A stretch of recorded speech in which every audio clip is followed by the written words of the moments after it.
Ethereum's much anticipated the merge is coming on 15th of September, a major event in the world of blockchain and cryptocurrencies. Now, this event is believed to push Ethereum's price significantly higher than from its price at filming time. So getting quickly onto the subject, I will share with you my two ways of trading Ethereum's merge. The first one is you trade the news. You buy on the rumors, you sell on the news, which is also a trading saying that goes back to 1688 when a man named Joseph wrote a book called Confusion, The Confucianist, about the markets.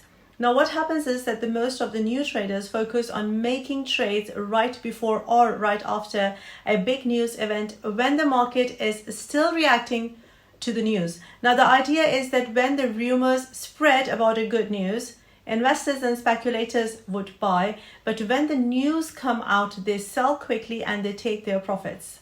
So how would this trade strategy work? For those who bought Ethereum near the recent bottom before 13th of July and spent less than 1,000 means that the profit taking will happen at any time between now and 15th of September. Since there could be more volatility right before the merge, people who are willing to take even more risks could buy more Ethereum between now and 24 to 48 hours before the merge, before taking out their profits.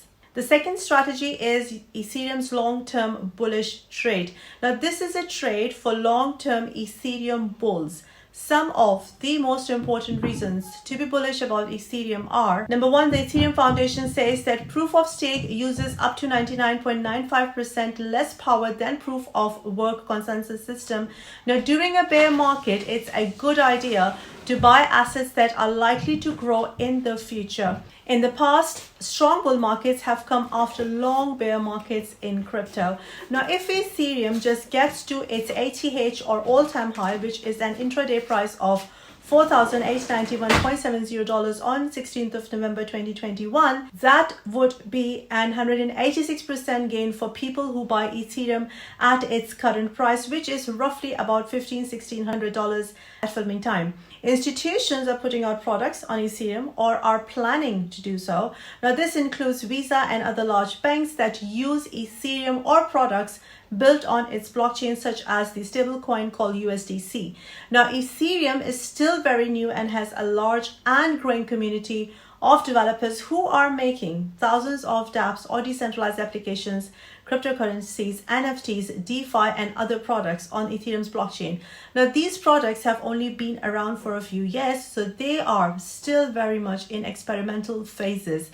This market has a huge amount of room to grow and get more mature. So-called Ethereum killers haven't been able to do much to stop Ethereum, and their efforts tend to drive users and developers away from Ethereum. However, in reality, projects like Solana, Cardano, and Luna have made more promises than they have actually delivered so far.